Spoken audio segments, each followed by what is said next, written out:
이 본문을 가지고 교회여 기뻐하라는 제목으로 함께 은혜를 나누겠습니다. 언제부턴가 우리 젊은이들을 삼포 세대라고 부르기 시작했습니다. 한 10여 년 전에 한 신문의 기획 특집에서 복지 국가를 말한다 이런 기사가 실렸는데 거기에서 나온 처음 등장했던 말이라고 합니다. 여기서 사용된 신조어인데요. 당시 지금도 여전히 그렇지만 취업난과 또 불안정한 일자리, 또 천정부지로 치솟는 집값, 그리고 물가 상승에 따른 생활비 이용의 지출, 이런 것들 사회적인 또 생활적인 압박으로 인해서 젊은이들이 포기를 하는 것이죠. 뭘 포기합니까? 연애도, 결혼도, 출산도 포기한다. 그래서 세 가지 일을 도저히 삶 가운데 자연스럽게 이어가지 못하고 포기해야만 되는 그런 안타까운 세대다. 그래서 삼포 세대라 이렇게 부르기 시작했습니다. 그런데 요즘은 거기다가 인간관계, 내 집 마련 이런 걸 다 포함해서 오포 세대, 5가지 이상을 포기하는 M포 세대 이렇게까지도 부르기도 한다고 합니다. 사회적으로도 이렇게 자립하기 힘든 청년들인데 교회 안에서도 이 청년들이 급속히 줄어들고 있다는 것이 큰 문제이기도 합니다. 2018년 기준 인구 통계 비율을 보니까 우리 개신교 전체적인 인구, 우리 대한민국 인구 중에 개신교인들이 970만 명 정도 이렇게 대답을 했습니다. 그런데 그 중에 기독교인들, 연령대별 기독교인들을 보니까 20세에서 한 35세까지가 17.5%입니다. 그래서 통계 수치상으로는 한 169만 명 정도 된다 그러니까요. 그런데 조금 교회 안에 허수, 이단들도 들어갈 수 있고, 그래서 지금은 코로나 이후에 더 줄었겠죠. 그래서 100만 명에서 120만 명 정도 될까 말까 한다고 합니다. 그래도 넉넉 잡아 이 비율을 잡아도 전체 기독교에 다닌다는 개신교인들 중에서 이 청년 세대가 2018년 당시에는 17.5%였는데 지금은 10%에서 15% 사이 정도라고 이야기를 합니다. 그러니까 교회에 100명의 교인이 있다고 그런다면 청년들이 한 10명에서 15명 사이가 된다라는 것이죠. 재작년 어떤 논문 분석 결과를 보니까 지금 교회 다니는 청년들 중에서도 그나마 다니는 청년들에게 물었어요. 그래서 한 1000여 명을 대상으로 조사를 했는데 그 중에 54% 정도, 10명 중에 한 5명 이상이 나는 교회를 옮기고 싶다라고 대답을 했다고 해요. 교회에 옮길 의사가 있고 또 그 중에 14% 정도, 그러니까 한두 명 정도가, 10명 중에 한두 명 정도가 나는 앞으로 신앙생활을 더 이상 하고 싶지 않다, 신앙생활의 포기에 대한 의향을 밝혔다고 합니다. 참 이게 심각한 우리 현실이라고 할 수가 있는 것이죠. 이렇듯 한국 교회 안에 청년층 이탈이 매우 심각한 수준이고 취업과 출산, 주거, 결혼 이런 것들을 다 포기해서 저들이 하는 말로 이생망이라고 합니다. 이생망이 뭔지 아세요? 이번 생은 망했다, 이걸 줄여서 이생망이라고 한다고 해요. 이런 말이 유행할 만큼 그들의 삶이 참 고단하고 팍팍합니다. 이런 시점에서 우리 교회가 기독교가 어떻게 이 젊은 이들을 품고 갈 것인가 정말 좀 심각하게 심도 있게 고민을 해야 할 때라고 생각을 합니다. 그런데 교회를 떠나고자 하는 이 청년들을 설문조사할 때 그 요인들을 분석해 보니까 첫 번째가 목회자예요. 목회자들이 본이 되는 못하는 모습들, 목회자의 자질이 교회를 떠나고 싶고 신앙생활을 포기하고 싶은 주요 제1원인이라고 이야기를 했다라는 것이죠.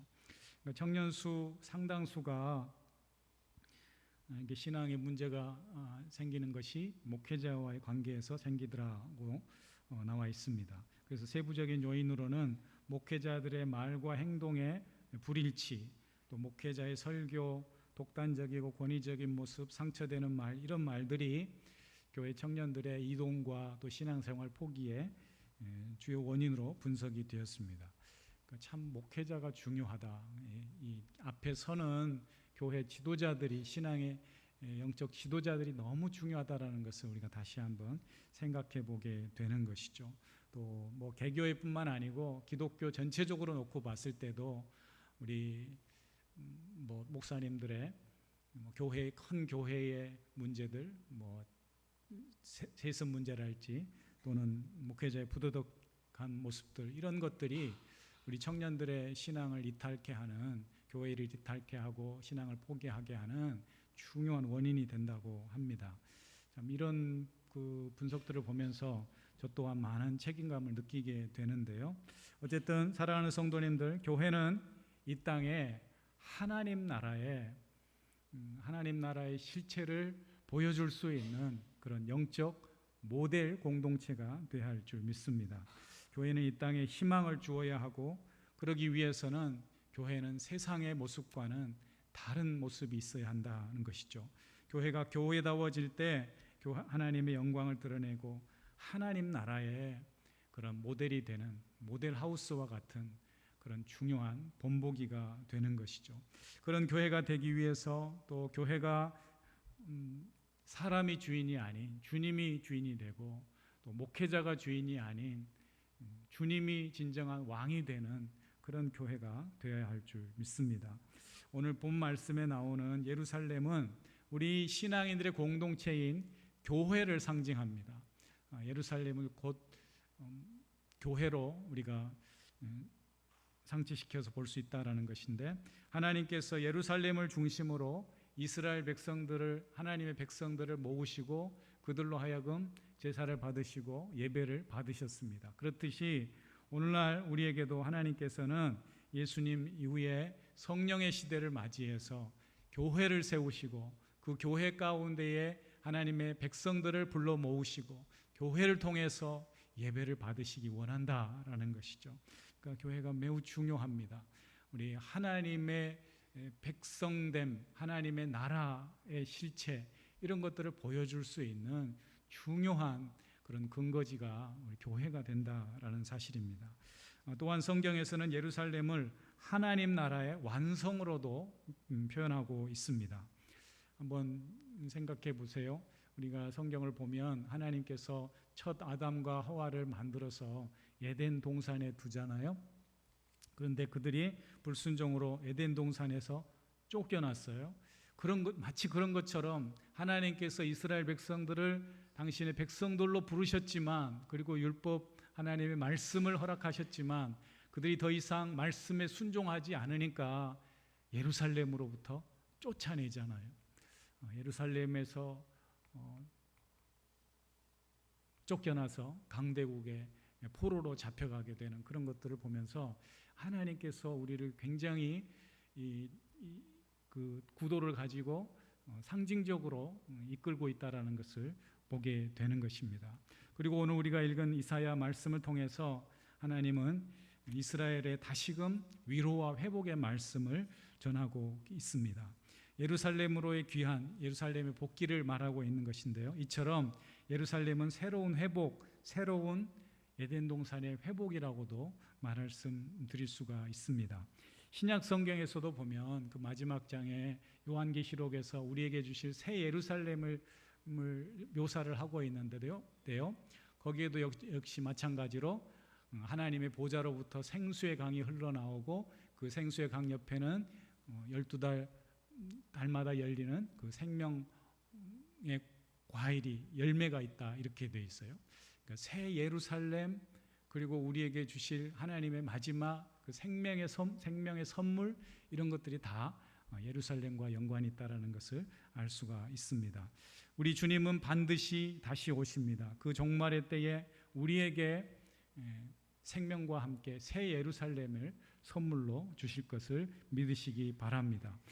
그렇다면 우리에게 이 예루살렘의 회복, 이 새로운 예루살렘의 축복은 과연 누가 누리게 될 것인가? 누구에게 이 예루살렘의 복이 허락될 것인가를 생각해 봐야 합니다. 본문 말씀을 통해서 그 은혜를 누릴 주인공들을 함께 살펴보기 원합니다. 첫 번째, 하나님께서는 예루살렘을 사랑하는 자에게 이 성의 예루살렘의 성의 기쁨을 약속해 주셨다라는 것이죠. 예루살렘이 곧 뭐라 그랬죠? 교회. 여러분, 교회를 사랑하십시오. 교회를 기뻐하십시오. 교회를 통해서 주시는 놀라우신 하나님의 위로와 생명을 누리며 살아갈 수 있기를 축복합니다. 교회를 사랑하고 교회를 기뻐하는 자녀들에게, 또 하나님을 기뻐하고 하나님을 예배하는 자녀들의 모인 이 교회에 하나님께서 복을 주시는 줄 믿습니다. 우리가 주님 몸된 교회를 기뻐하고 이 근원적인 신앙의 기쁨과 즐거움을 가지고 살아가야 할 이유가 바로 여기 있다라는 것이죠. 사랑하는 성도님들, 하나님께서 사랑하는 자녀들에게 좋은 것 주시기를 원하시는 줄 믿습니다. 왜요? 하나님은 우리의 좋으신 아버지 하나님이시기 때문에. 하나님은 이를 위해서 아들 예수 그리스도를 우리에게 내어주셨고, 이 땅에 남은 백성들, 당신의 하나님 백성들을 위해서 몸된 교회와 성령님을 허락해 주셨다는 것이죠. 그리고 교회 안에 인내 믿음으로 끝까지 이 믿음을 지키는 자들에게 결국 하나님께서는 우리에게 마지막 새 예루살렘을 선물로 허락해 주실 줄 믿습니다. 마지막 하나님 주실 최고의 영적 선물을 기대하시라는 거죠. 새 예루살렘, 우리가 맞이할 믿음의 최종적인 목적지로 맞이하게 될 그 예루살렘을 기대하며 살고, 오늘 이 자리에서 우리에게 허락하여 주신 그 교회를, 새 예루살렘의 전진 기지와 같은 이 교회를 기뻐하며 살아가는 저와 여러분이 될 수 있기를 축복합니다. 두 번째로, 하나님은 당신의 자녀들을 친히 위로하시고 결국 생명으로 풍성케 하시는 분이다라는 것이죠. 이 땅에서도 하나님의 자녀로서 생명의 풍성함을 누리게 할 뿐만 아니라 하나님은 마지막 우리에게 그 풍성한 생명을, 영생의 선물을 허락해 주실 줄 믿습니다. 오늘 본 말씀에 보면은 11절 이하에 보면, 너희가 젖을 빠는 것 같이 그 위로하는 품에서 만족하겠고, 너들 젖을 넉넉히 빤 것 같이 그 영광의 풍성함으로 말미암아 즐거워하라.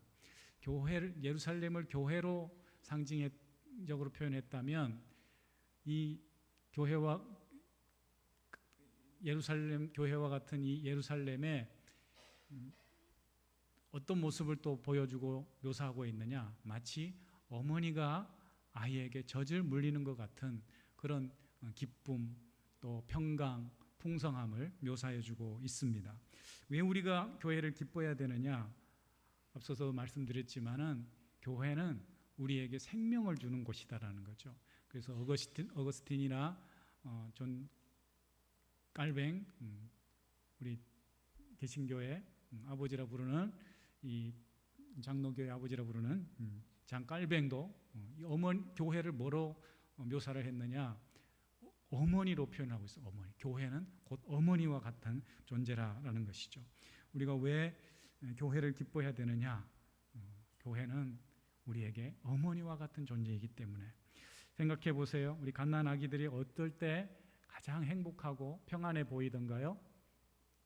아이들이 배고프면 막 온 힘을 다해서 울잖아요. 젖 달라고. 그리고 어머니가 젖을 물리면 언제 그랬냐는 듯이 젖을 힘차게 빨면서 혼이 잠이 듭니다. 아이들이, 그 배고픈 아이가 젖을 빨 때 보면요, 막 이마와 이 콧잔 등에 땀이 송글송글 맺힐 정도로 얼마나 사모함으로 그 젖을 빨잖아요. 그러면서 고나게 잠든 그 아이의 모습이 진정 평안하고 행복해 보이는 것이죠. 그렇습니다. 그렇듯이 우리 교회를 통해서 하나님께서 우리 생명의 양식을 공급해 주시고, 또 교회를 통해서 우리에게 날마다 새 힘과 위로를 얻고 기쁨을 누리게 되는 줄 믿습니다. 세상 그 어디에 이런 진정한 위로와 기쁨과 평안이 있겠습니까? 지금 이렇게 막 비가 한꺼번에 쏟아지니까 다들 걱정이잖아요. 어디로 가야 됩니까? 저는 걱정이 돼가지고 어제도 한 바퀴 이렇게 염정을 둘러보고 오늘 아침에도 여기 저 목계 다리 나가 보니까 막 그 목계 다리가 찰랑찰랑할 만큼 가득 찼어요. 위에서 이제 더 이상 가둬둘 수 없으니까 충주댐에서 물을 방류하니까 이렇게 큰 물이 흘러가잖아요. 참 걱정입니다. 더 이상 비가 안 오고 피해가 없어야 되는데, 근데 어쨌든 하나님께서는 오늘 우리에게 교회를 통해서 이런 위로와 평강을 그냥 약속해 주고 계십니다. 오늘 본 말씀에도 보면은 영광의 풍성함, 강 같은 평강, 영광을 넘치는 시내 같은 이런 말씀이 바로 교회를 통해서 주시는 주님의 위로와 평안을 말씀해 주는 것이죠. 예루살렘의 회복을 선포하신 하나님께서 이 땅의 교회들을 통해서 우리 엄정교회를 통해서 이런 평강의 은혜를, 위로의 은혜를 베풀어 주시기를 축복합니다. 마지막 세 번째로 하나님께서는 믿는 우리에게 종국에는 결국 우리에게 생명을 주시지만 생명과 함께 공의의 심판을 허락하시는 분이다라는 것을 말씀해 주고 있습니다. 오늘 본문의 14절 말씀 보니까 너희가 이를 보고 마음에 기뻐서 너희 뼈가 연한 풀의 풍성함 같으리라. 그의 손은 여호와의 손은 그의 종들에게 나타나겠고 그의 진노는 그의 원수에게 더하리라. 여기 너희 뼈가 연한 풀의 풍성함 같다 이런 표현이 나와요. 원래 성경을 보면 시편이나 잠언 같은 데 보면은 뼈에 대한 표현을 할 때 대개 우리의 마음이 상심하거나 마음이 힘들어지면 어떤 힘든 일을 만나거나 공경에 처하게 되면 뼈가 쇠해진다, 뼈가 녹는다, 뼈가 상한다 이런 표현이 나오거든요. 그런데 그와는 정반대인 너희 뼈가 연한 풀의 무성함 같다 이런 표현을 해주고 있습니다. 사랑하는 성도님들, 하나님께서는 우리의 생명을 다시금 회복시키시고 살리시고 또 풍성케 하시는 분인 줄 믿습니다. 하나님은 특별히 고난받는 백성들을 위로하시는 하나님이십니다. 우리의 몸과 마음과 영혼과 우리 인생에 참된 위로와 회복이 필요한 거예요. 지난번에 제가 다리를 다쳤는데요. 그 날카로운 유리가 이 정강이를 치고 나가니까 손 쓸 수 없이 막 피가 펑펑 쏟아져서 119를 타고 갔잖아요. 그런데 힘들었던 게 그 상처를 아픈 사람 좀 고려해 가면서 생각해 가면서 살살 치료하면 좋잖아요. 그 응급실에서 확 열어가지고 그 간호사가 정말 내가 볼 때는 정말 끔찍하게 무식하게만 좀 벅벅 막 닦아내는 거예요. 예? 자지러 죽을 뻔했죠.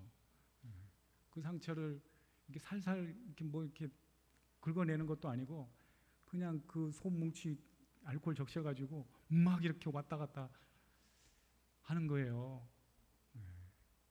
그런데 그렇게 치료를 받고 나니까 다음 날 꼬맬 수가 있는 거예요. 꼬매기 전에 또 막 소독을 하는데 그때는 이제 이게 척추 수술 마취를 받고 했으니까 별 감각은 없긴 했는데 그렇게 씻어내고 소독하고 나서 안에서부터 이렇게 꼬매니까 시간이 돼서 아무는 거죠. 그러니까 우리 인생에 그런 위로와 회복은 하나님께로부터 오는 거예요. 네? 삶에서 주는 사람들 관계 속에서 받는 위로는 한계가 있는 것이죠. 여러분, 하나님께서 우리에게 이 교회 공동체를 허락해 주신 것은 이 땅 가운데서 하나님이 우리를 살리시려고, 우리를 진정으로 회복시켜 주시려고 이 귀한 회복의 공동체, 생명의 공동체를 허락해 주신 줄 믿습니다. 어릴 때 우리가 그 밖에서 싸우기도 하잖아요. 싸우다가 친구와 싸우고 또 누구한테 한 대 얻어 터지고 들어오면 막 서럽게 울고 들어오잖아요. 그럼 엄마가 뭐라 그래요? 뭐 다 집마다 다르겠지만 오구 내 새끼 왜 이래 뭐 그러면서 누가 그랬어? 내가 혼내주지. 그리고 한번 탁 안아주면 모든 서름은 끝나는 거예요. 엄마가 한번 안아주면 되는 거죠. 그죠? 교회가 뭐라고요? 어머니라고요. 어머니. 여러분 교회의 어머니의 품과 같은 교회를 통해서 그런 위로와 회복의 은혜를 경험할 수 있기를 축복합니다. 오늘 말씀에 연한 풀의 무성함 같다라는 말이 바로 그런 회복을 이야기해 주는 거예요. 뼈가 연한 풀같이 무성케 해진다. 이 말은 당신의 백성들을 어려움과 공경한 삶 가운데 빠져있는 힘든 인생들을 향해서 은혜의 손으로 붙드시고 지켜주시고 회복시켜 주신다. 그리고 동시에 원수들에게는 대적자들에게는 하나님께서 진노로 심판하신다. 이렇게 말씀합니다. 사는 성도님들 요즘 장막 기간에 비가 너무 많이 와서 예전에는 뭐 집중호우, 게릴라성 호우 이런 표현을 하더니 요즘은 극한호우라고 그러더라고요. 극한호우. 그러니까 예전에는 비가 어느 정도 올 것을 최대치로 예상하고 뭐 하수 관로도 만들고 뭐 다리도 만들고 그랬는데 이게 감당이 안 되는 거예요. 1시간에 100mm 이상이 막 쏟아지면 그러니까 이걸 극한호우라고 하더라고요. 그러니까 비가 적당히 와야 되는데 이게 그 한계를 막 넘어서니까 우리가 이렇게 두려워하는 것 아니겠습니까? 우리나라 연간 뭐 지역마다 조금 차이가 있을 수 있지만 연간 평균 강수량이 한 1200mm 정도 되거든요. 그런데 이 장마 기간에 많이 쏟아지면은 심한 데는 뭐 400, 500 이렇게 쏟아지잖아요. 그러면은 1년 비 올 것에 한 4분의 1 이상이 며칠 사이에 그냥 쏟아지는 거예요. 그러니까 뭐 어려운 재난과 같은 상황이 벌어지게 되는 것이죠. 지금 우리가 이 비 때문에 염려하고 있지만 사실은 이 강물이 비가 많이 와서 강물이 불어나면 이게 홍수가 우리에게 위협이 되잖아요. 그래서 물이 차오르는 것에 따라서 홍수주의보, 경보, 위기 이런 경보 시스템이 발효가 돼요. 그런데 이 강물이라는 게 말이죠. 이게 비가 너무 많이 와서 우리에게 위기로 다가오지만 강물은 사실 우리 생명의 젖줄과 같아요. 세상에 여러분 강물이 이 땅에 안 흘러간다면 뭐가 되겠어요? 그건 사막과 같은 땅이 되지 않겠어요? 그러니까 강물은 세상을 살리는 사람들이 살아갈 수 있는 생명의 젖줄과 같은 것이라고 말할 수 있는 것이죠. 그래서 저 흐르는 강물이 있어야 생명의 풍요로움과 풍성함을 누릴 수 있는데 하나님께서는 우리에게 그 풍성한 생수의 강을 마지막 새 예루살렘에서 맛보게 해주신다고 요한계시록의 마지막 장에 22장에 나오고 있습니다. 그런데 교회가 이 생명의 은혜를 여기서 미리 맛보는 곳이다라는 사실을 우리가 기억해야 할 것입니다. 사랑하는 성도님들, 하나님은 세상을 살리려고 이 땅에 복음을 들려주시고 또 교회를 세우셔서 우리에게 참된 생명을 이어가게 맛보고 이어가게 하신다라는 것이죠. 그리고 그 믿음의 최종 목표는 새 예루살렘에서 완성될 것입니다. 새 예루살렘은 교회의 최종 목적지이자 에덴 동산의 회복, 하나님 나라의 회복이기도 합니다. 새 하늘과 새 땅, 이 예루살렘의 회복을 꿈꾸는 교회, 그것을 날마다 맛보고 세상 사람들에게 보여줄 수 있는 교회, 그 교회가 참된 교회, 또 교회다운 교회인 줄 믿습니다. 그런 예루살렘 회복을 꿈꾸는 교회가 될 때에 청년들이 떠나려고 하고 신앙생활을 포기하려고 하는 것이 아니라 모여드는 교회, 참된 생명을 맛보는 그런 교회가 될 줄 믿습니다. 그런 교회가 되어서 세상에 실망을 주는 교회가 아니라 세상을 살려내는 그런 소망의 교회가 우리 바로 엄정교회가 될 수 있기를 축복합니다. 오늘도 그 나라를 꿈꾸며 생명의 교회 공동체로 부름받은 우리가 기쁨으로 하나님을 예배하고 또 모일 때마다 하나님의 위로를 경험하고 이 세상에 참된 생명의 풍성함을 전하는 저와 여러분이 될 수 있기를 주의 이름으로 축원합니다. 기도하겠습니다. 하나님 아버지, 세상은 어지럽고 하수상하고 우리에게 불안감을 주지만 그러나 하나님께서는 우리에게 진정한 생명, 참된 생명을 약속해 주셨으니 오늘도 이 생명의 젖줄을 흘러보낼 우리 교회에 모인 우리가 오늘도 기뻐하며 즐거워하며 소망 가운데에 세상에 희망을 선포하고 생명을 선포할 수 있는 우리 엄정교회와 우리 사랑하는 모든 주의 자녀들 될 수 있도록 은혜 베풀어 주시옵소서. 예수님의 이름으로 기도합니다. 아멘.